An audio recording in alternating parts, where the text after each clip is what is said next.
ପିଲାମାନେ ନବମ ଶ୍ରେଣୀର ମାତୃଭାଷା କାବ୍ୟାଂଶକୁ ସମସ୍ତଙ୍କୁ ସ୍ୱାଗତ ଓ ଅଭିନନ୍ଦନ।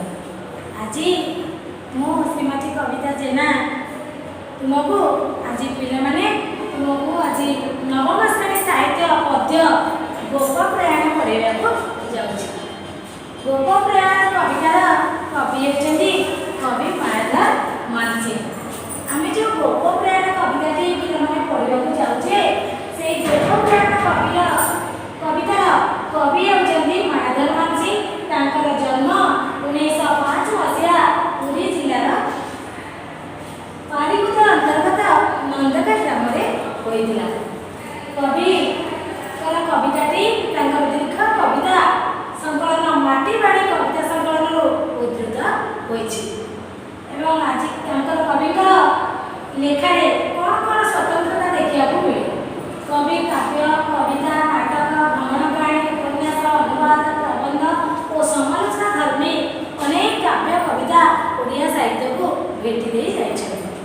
ଆମେ ଆଜି ତାଙ୍କର ଯେଉଁ ପଢ଼ୁଛେ, ତାଙ୍କର କବିତାର ବିଶେଷତ୍ୱ ହେଉଛି ଦେଶାତ୍ମବୋଧ, ମାନବ ବନ୍ଦନା, ସଂସ୍କାର ଧର୍ମୀ କବିତା, ଯାହାକି କବି ଲେଖି ଓଡ଼ିଆର ସାହିତ୍ୟ ସମାଜରେ ଓଡ଼ିଶାର ଘରେ ଘରେ ସୁପରିଚିତ ହୋଇଛନ୍ତି।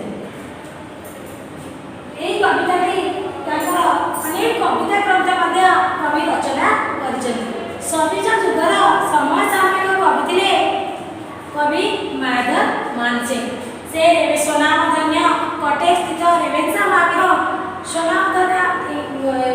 ମହାବିଦ୍ୟାଳୟର ଛାତ୍ର ଅବସ୍ଥାରେ ପାଠ ମଧ୍ୟ ପଢ଼ିଥିଲେ ଏବଂ ଦରହାମ ବିଶ୍ୱବିଦ୍ୟାଳୟରୁ ଡକ୍ଟରେଟ୍ ଡିଗ୍ରୀ ଲାଭ କରିଥିଲେ।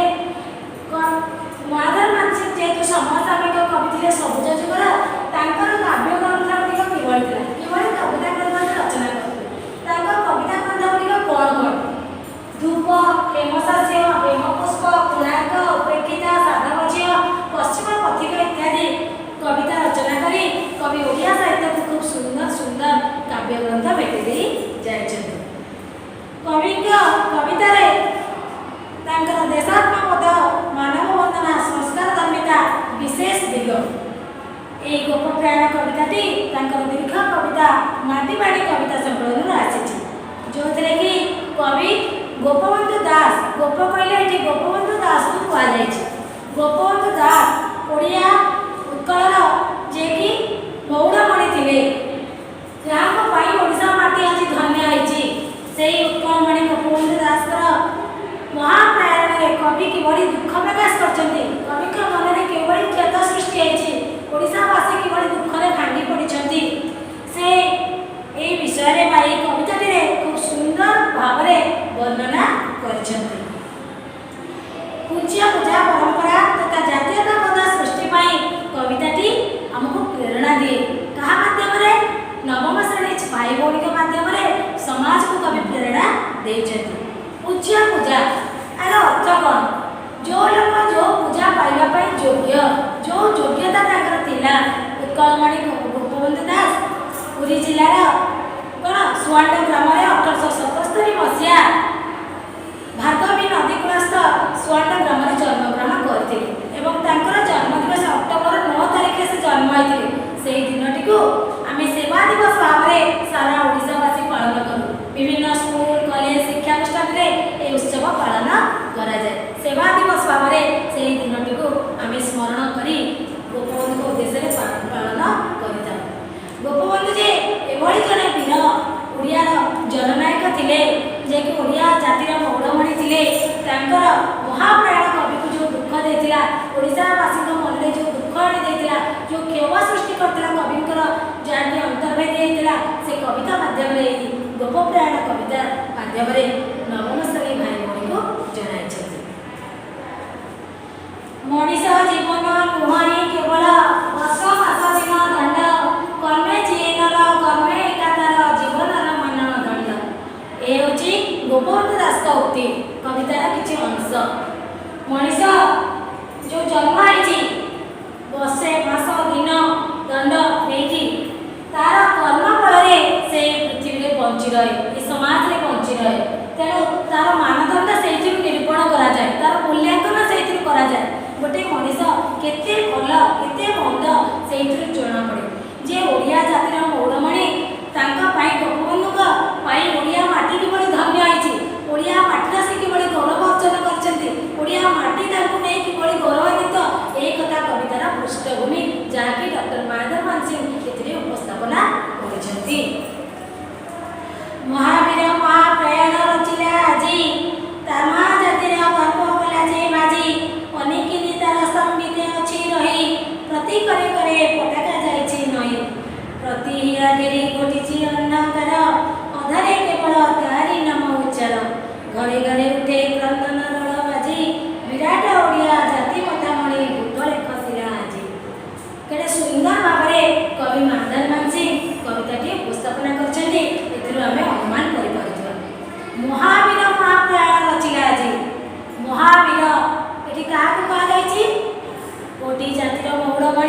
उत्कलमणि पंडित गोपबंधु दास उद्देश्य कहुई जे गोपबंधु मृत्यु महाप्रयाण प्रयाण माने आम जानते प्रयाण अर्थ हूँ निधन काल मृत्यु एवं महामृत्यु महाप्राण के महामृत्यु महत जनक मृत्यु हेले महामृत्यु बोली कहुए। तेणु गोपबंधु से आम ओडिशा माटी जन दिव्य पुरुष थे ओडिशा माटी काम करते ओडिशावासी मुखरे मृत्यु जे केते दुख देता ओडिशावासी हृदय जे केते क्षत सृष्टि करथिला जहाँकि कवि मन को अंतर्वेदी करथिला। तेणु महावीरांकर महाप्रयाण जेहेतु हो जाए से महाजातिर ओडिया माटीर ओडिशा माटी जे गर्भरे आज भांगी जाए चूरमार हो जाए धूलिसात हो जाए कथा कवि उपस्थापना करिसेंति।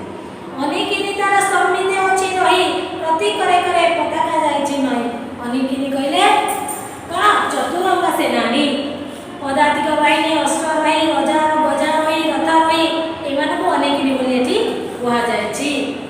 आ गोप कहले पंडित गोपबंधु दास उद्देश्य कुआ जायछि या कहले हृदय तेणु प्रति या तेणु अनेकिनी तार समिति अच्छी रही पदातिक बाहिनी अस्त्र रही गजा रही रथ रही समस्त हाथ में आज जातिर पताका नई पड़ी तेणु महामानकर महामृत्यु जातिर पताका को अर्धनमित कराए एक आम आगुरी जाने।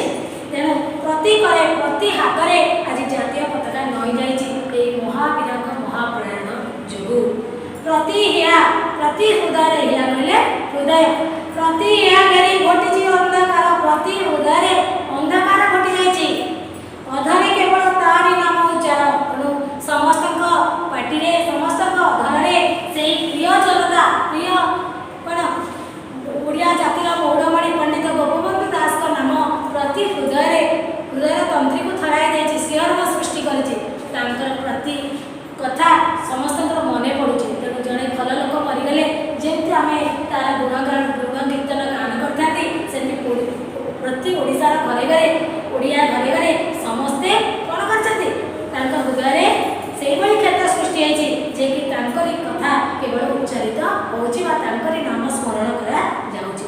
घरे घरे उठे क्रंदन रोल राजी विराट ओडिया जाति मतापणी भूतले खसिला आज प्रति ओडिशार प्रति घरे घरे पूरा नगर प्रति घरे घरे क्रंदन रोल बाजी उठुची समस्ते दुखरे भांगी पड़े म्रियमाण हो जाए प्रति ओडिशा माटी गोपबंधु को हराई दुखरे भांगी पड़े एवं से मत से महादेवगत आत्मा जे कि विराट ओडिया जातिर मतामणि भूतले खसी पड़ी जमी भूतल साई होती तेणु समस्त हृदय दुख जात होता सृष्टि होती कथा कवि उपस्थापना करने को चाहते।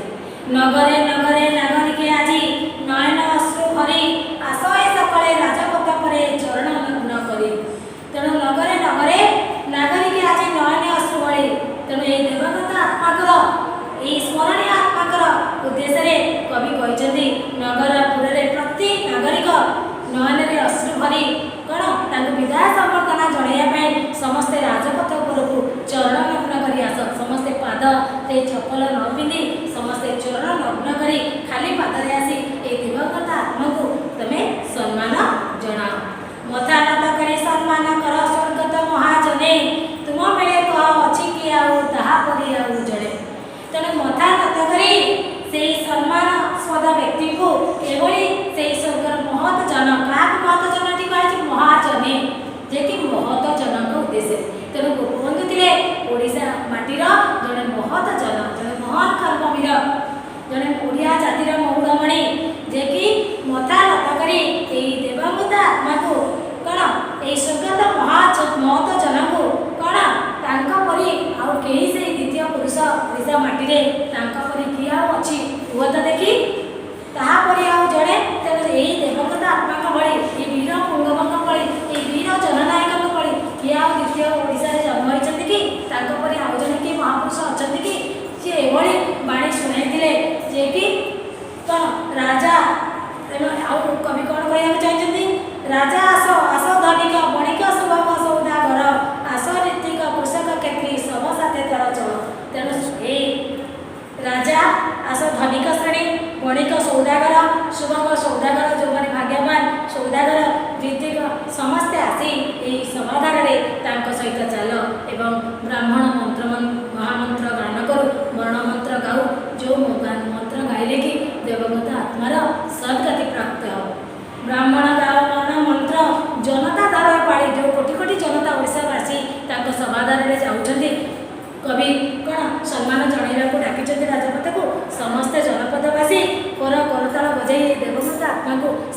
श्रद्धांजलि जनाओ ए कथा कवि कहवाक चाहते। कविताटी आज एतिकी पढ़ा आसंता क्लास को पिला माने आउ किछि बाकी अंश टिका पढ़िबा। धन्यवाद।